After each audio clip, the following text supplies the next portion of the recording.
Bienvenue dans les portes de la conscience, le podcast qui éclaire ton chemin intérieur. Je m'appelle Tassiana Lermite et j'accompagne celles et ceux qui ressentent l'appel à se tourner vers l'intérieur, vers cet espace silencieux, vaste, où l'on rencontre la conscience de soi. Ici, il ne s'agit pas de devenir quelqu'un de nouveau, mais de revenir à ce que vous êtes déjà, au-delà des masques et des histoires que vous avez portées. Les portes de la conscience, c'est un lieu pour déposer ce qui est lourd, écouter ce qui est vrai et apprendre à vivre à travers votre être plutôt qu'à travers vos conditionnements. Nous avançons ensemble, doucement, dans la simplicité et la présence. Bonjour et bienvenue dans ce 4e épisode de la série Renaître. Alors aujourd'hui, j'aimerais vraiment t'emmener dans un endroit où on a tous vécu, un endroit où on ne garde aucun souvenir conscient. Et pourtant, je suis convaincue que c'est l'un des lieux qui a façonné le plus notre manière d'être au monde. Alors pendant 9 mois, il faut savoir que ton premier monde, il n'était pas sur la Terre. Ton premier monde, c'était le ventre de ta mère. Donc tu ne connaissais rien d'autre. Donc ton univers, en fait, c'était son corps. Ton premier océan, c'était son liquide amniotique. Et ton premier paysage sonore, c'était son cœur, sa respiration, même sa voix et les sons de son corps. Et déjà, à travers tous ces focales, la vie te parlait déjà. Alors pendant longtemps, on a cru que le bébé attendait simplement de naître, comme si en fait il était dans une bulle sans réellement percevoir ce qui se passait. Et aujourd'hui, grâce à de nombreux travaux, je vais te donner certains chercheurs comme Marie-Claire Brunel ou Caroline Granier-Defer, et bien on sait en fait qu'aujourd'hui le fœtus perçoit énormément d'informations. Donc là je parle plutôt de travaux qui ont été faits plutôt pour mener des recherches plutôt scientifiques, pour prouver que le bébé il entend, qu'il mémorise certaines voix, qui reconnaît des musiques, qui réagit au son, qui découvre même les goûts, parce que oui, en fait, il faut savoir que le liquide amniotique, il change en fonction de l'alimentation de la maman, et en fait, si elle mange de l'ail, de la vanille, ou admettons de l'anis, en fait, certaines molécules passent dans ce liquide, le bébé les goûte déjà, et du coup, ça peut déjà lui donner une préférence pour plus tard. Donc en fait, avant même de naître, on fait déjà l'expérience du monde. Mais en tout cas, moi, ce qui me passionne davantage, c'est pas seulement ce que le bébé entend ou ce qu'il goûte ou ce qu'il ressent, mais c'est bien que pendant toute cette période, la maman, en fait, elle est son monde, elle est la sécurité, elle est le rythme, elle est le lien, elle est la nourriture, elle est le premier environnement. Et en fait, lorsque ce monde change, moi, je parle aussi d'un monde vibratoire. En fait, le bébé le ressent. Et il le ressent dans son corps, il le ressent dans tout son être, parce que le bébé ne va pas le ressentir avec son mental et il ne peut pas mettre des mots dessus. Donc en fait, c'est bien ici qu'aujourd'hui, j'aimerais vraiment déplacer ta conscience, ton regard, parce qu'en fait, très souvent, on me demande, mais alors, est-ce que toutes les émotions de la maman deviennent des traumatismes pour le bébé? Et la réponse, elle est clairement non. Et heureusement, parce qu'en fait, sinon, aucun d'entre nous ne serait sorti indemne de cette période, hein. Une grossesse parfaite n'existe pas. En fait, une maman, elle continue à vivre, elle rit, elle pleure, elle traverse des peurs. En fait, elle traverse l'impermanence de la vie, hein, les joies, les deuils, les conflits, les changements. Et heureusement, le bébé, lui, il possède en lui une immense capacité d'adaptation. Donc en fait, tout ne devient pas une empreinte inconsciente et un traumatisme. Donc en fait, ce qui va compter, c'est souvent l'intensité de l'événement, sa répétition, sa durée et le sentiment d'insécurité qu'il génère. Et aussi les ressources présentes autour. Et c'est là qu'en fait qu'il y a une nuance essentielle, parce qu'en fait mon intention, moi, elle n'est absolument pas de culpabiliser les mamans. Au contraire, mon intention, elle est simplement de remettre de la conscience sur cette période de notre vie. Et quand je m'adresse ici aujourd'hui aussi dans ce podcast, c'est que je m'adresse aussi aux adultes d'aujourd'hui, en fait, qui ont encore des blessures et qui se demandent en fait de où peuvent venir ces blessures. Donc dans mon travail, je ne m'intéresse pas uniquement aux événements, je m'intéresse surtout à quelque chose, c'est du coup quelle interprétation l'embryon ou le fœtus a-t-il pu faire de ce qu'il ressentait. Donc en fait, à ce moment-là, il n'y a pas encore de langage, hein, il n'y a pas encore de logique, il y a uniquement une expérience vécue. Donc en fait, notre inconscient, il fait ce qu'il sait faire de mieux, hein, il interprète à ce moment-là, et en fait, il va mettre en place une stratégie pour continuer à vivre, pour continuer, je dirais même, à survivre. Donc en fait, cette stratégie, on la retrouve souvent chez l'adulte, On va prendre, je vais prendre quelques exemples, hein, pour illustrer, tout ça, parce que c'est vrai que c'est des notions qui sont pas forcément évidentes à comprendre. Je vais prendre par exemple l'exemple d'une grossesse non désirée. Donc en fait, on va prendre l'exemple d'une femme qui découvre qu'elle est enceinte et cette grossesse n'était vraiment pas prévue. Donc en fait, elle s'allonge, elle s'effondre sur le lit, elle pleure, elle doute, elle vit vraiment un grand moment de désarroi et un grand moment de tristesse. Donc, il faut vraiment ressentir ça et elle se demande si elle va garder cet enfant. Donc là, à ce moment-là, le bébé ressent l'émotion de la maman, ressent sa forte tristesse par rapport à la situation et le bébé ne comprend rien à cette situation. Lui, il ne comprend pas que c'est une grossesse imprévue. Il ressent en fait l'hésitation dans son premier monde et là, à ce moment-là, l'inconscient peut alors interpréter: je ne suis peut-être pas désiré. Et en fait, ce qu'il fait l'inconscient quand il ne se croit pas désiré, eh ben en fait, il cherche une stratégie. Et la stratégie va être: je vais être parfait pour être aimé, ou je vais toujours faire plaisir. Et devenu adulte, eh bien du coup, on peut se retrouver avec des personnes qui cherchent constamment à satisfaire les autres dans leurs relations, qui culpabilisent lorsqu'on dit non, qui se met, des personnes qui se mettent une pression énorme, et aussi, il y a beaucoup de personnes aussi qui croient qu'elles doivent mériter l'amour. Donc en fait, je vais donner un autre exemple. Alors, je vais donner l'exemple d'une séparation pendant la grossesse. Imaginons, la maman est enceinte, le couple bat un peu de l'aile, mais bon, ça va quand même.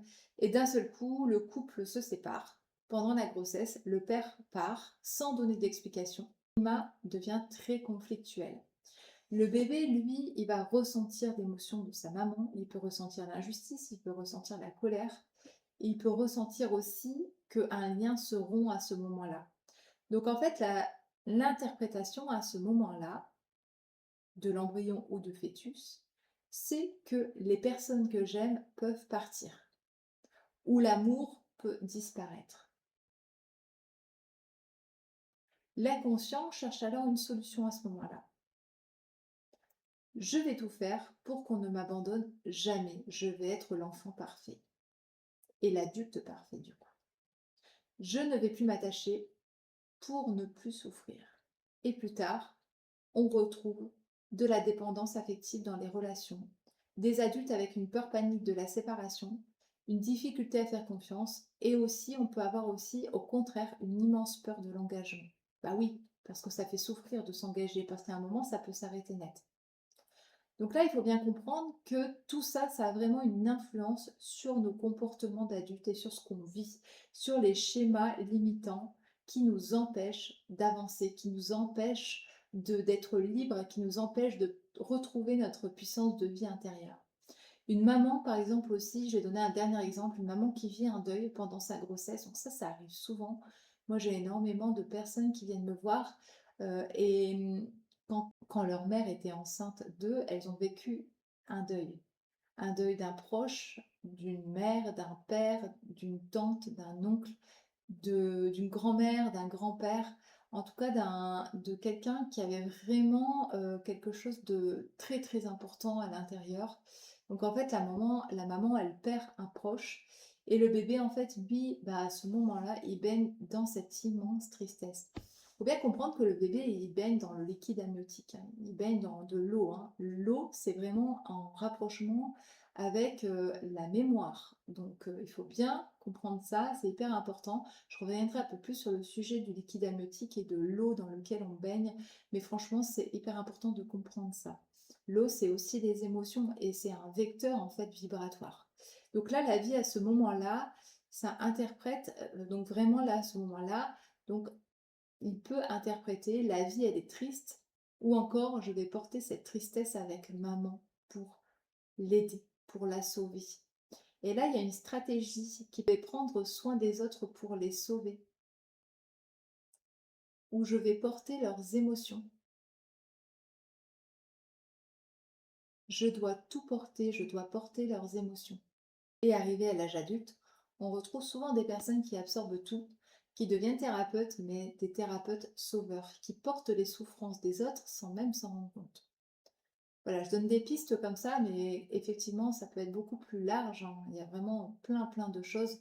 Franchement, c'est des sujets sur lesquels on pourrait passer des heures parce que vraiment, il y a plein, plein d'exemples et il y a plein de systèmes, du coup, qui peuvent être mis en place. Et il y a plein de stratégies qui peuvent avoir été mises en place par l'inconscient. Donc, c'est très, très important de comprendre déjà ça. Je trouve que c'est déjà un gros espace d'ouverture que de capter ça.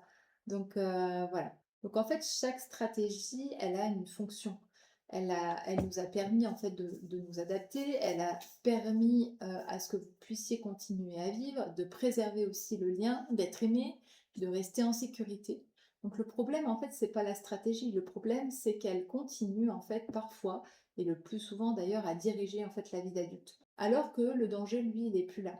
Donc c'est précisément ce qui me passionne, moi, parce que lorsqu'en fait on revient rencontrer ses premières empreintes, l'origine de ces empreintes, lorsque on y va ensemble, et ben en fait on ne cherche jamais à supprimer une stratégie.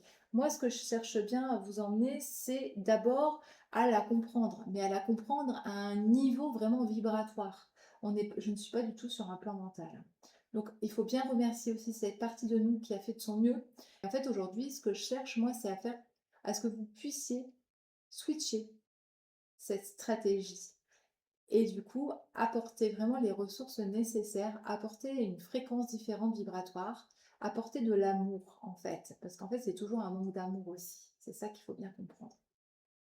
Et c'est là, à ce moment-là, qu'il y a quelque chose qui peut se transformer. Donc ça, c'est possible avec des outils comme les outils, donc les soins énergétiques, avec l'hypnose, avec le breathwork, donc la respiration consciente.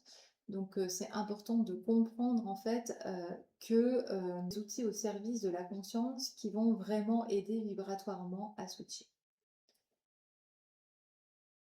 Je vais mettre un petit mot au cas où j'ai des mamans qui écouteraient ce podcast parce que si vous êtes enceinte ou si vous avez des enfants ou si voilà, ne cherchez pas à être parfaite, hein, cherchez simplement à être présente. En fait, c'est la présence qui va être vraiment important aussi dans le processus de la grossesse. C'est-à-dire que, franchement, un truc tout simple, mais parlez à votre bébé, expliquez-lui ce que vous vivez. Expliquez-lui si vous vivez une période difficile, dites-lui, expliquez-lui, rassurez-le en fait. Le lien, il est là. Et franchement, c'est un truc tout simple, mais c'est ça en fait qui c'est remettre de la confiance dans une relation. Et pour moi, c'est probablement l'un des plus beaux cadeaux en fait que vous puissiez lui offrir à votre bébé. Donc avant de terminer cet épisode, j'aimerais répondre à une question que l'on me pose très souvent. C'est est-il vraiment possible de transformer ces empreintes? Ben, ma réponse elle est clairement oui, parce qu'en fait ce qui a été enregistré peut évoluer. Donc on n'efface pas le passé, mais en fait on change la manière dont il continue d'agir dans notre vie aujourd'hui. Donc en fait, pendant longtemps, moi c'est pareil, hein, j'ai cru en fait qu'il fallait tout comprendre avec le mental, analyser, chercher, faire des liens. Et en fait, j'ai découvert que ces premières empreintes, en fait, elles ne se sont jamais créées avec le mental, hein. L'embryon, il ne réfléchissait pas, le fœtus n'analysait pas, il ressentait. Donc le ressenti est hyper important. Et du coup, ça me semblait logique que la transformation, elle passe aussi par un autre chemin. Donc en fait, c'est pour ça que j'accompagne les personnes dans des états aussi profonds de relaxation et grâce à l'hypnose et à la respiration consciente, parce qu'en fait, là, à ce moment-là, le mental se calme et il y a quelque chose d'autre qui peut émerger.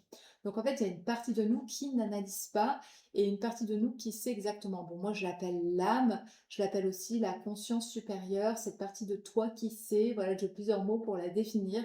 Mais en fait, cette sagesse intérieure, peu importe le nom qu'on lui donne, dans des états modifiés de conscience, élargis de conscience, en fait, on va pas rechercher à ce moment-là à revivre le trauma, hein, on n'est pas là pour ça.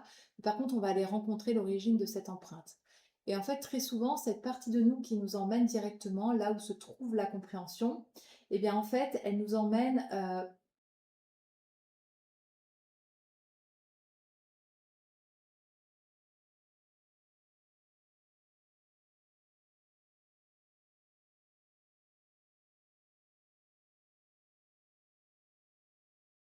donc en fait, cette partie de nous, donc peu importe le nom que tu lui donnes, hein, ce qui compte, c'est vraiment l'expérience.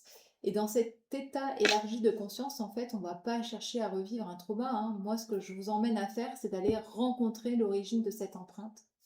Et en fait, cette partie de nous, elle nous emmène directement là où se trouve, l'origine, hein, à la source. Et puis des fois, elle commence aussi à nous faire développer des ressources avant, hein, pour qu'il y ait plus de sécurité, c'est important, plus d'ancrage et plus de confiance. Et lorsque c'est le moment juste, en fait, elle nous guide naturellement jusqu'à l'origine. Et là, ça fait toute la différence, hein, parce que c'est pas le mental qui décide, c'est bien cette intelligence intérieure et supérieure qui connaît parfaitement le chemin. Et ça, c'est vraiment ce qui me touche profondément, hein, dans mes accompagnements et dans la manière dont je vous accompagne. Parce qu'en fait, je crois qu'on n'a pas besoin de forcer une guérison, hein. Je crois vraiment qu'on a besoin de créer des conditions pour qu'elle puisse émerger. Et dans ces espaces, on peut mettre de la lumière sur une interprétation et comprendre pourquoi une stratégie s'est installée, remercier cette partie de nous qui nous a protégés et lui montrer en fait qu'aujourd'hui, on n'est plus cet embryon, hein. Aujourd'hui, nous ne sommes plus ce fœtus, nous ne sommes plus ce bébé, mais nous sommes bien cet adulte. Et cet adulte, il possède des ressources à l'intérieur. Et en fait, l'empreinte, elle perd de son intensité et puis elle peut se décristalliser et il y a une nouvelle information qui peut s'installer. Une reprogrammation. Et c'est là en fait qu'on peut enfin commencer à vivre et à retrouver cette puissance de vie. Alors j'aimerais terminer avec peut-être cette question. Une question qui va ouvrir un petit peu plus. Donc, si au lieu de chercher encore plus des réponses à l'extérieur, vous commenciez à écouter cette partie de vous qui connaît déjà le chemin, qu'est-ce que ça fait? Qu'est-ce que ça résonne à l'intérieur de toi? Voilà, merci beaucoup en tout cas pour ton écoute. Et puis, n'hésite pas à mettre un commentaire en dessous de ce podcast, de le partager vraiment au plus grand nombre, aux personnes qui en ont besoin. Parce que, en fait, la vie in utero, ça concerne tout le monde. Et des fois, on cherche des réponses à l'extérieur, alors que ces réponses, elles sont vraiment à l'intérieur dans notre vécu, dans ce qu'on a vécu en étant fœtus. Donc, voilà, c'est hyper important de partager pour ouvrir la conscience sur ces espaces-là. À bientôt! Merci pour ton écoute. Si cet épisode t'a parlé, pense à t'abonner pour ne rien manquer des prochains épisodes et à le partager à quelqu'un qui pourrait en avoir besoin. Si tu souhaites, laisse aussi un avis ou quelques mots, c'est précieux pour faire voyager ces messages plus loin. On se retrouve très bientôt ici dans les portes de la conscience. Merci pour ton écoute. Si cet épisode t'a parlé, pense à t'abonner pour ne rien manquer des prochains épisodes et à le partager à quelqu'un qui pourrait en avoir besoin. Si tu souhaites, laisse aussi un avis ou quelques mots, c'est précieux pour faire voyager ces messages plus loin. On se retrouve très bientôt ici dans les portes de la conscience.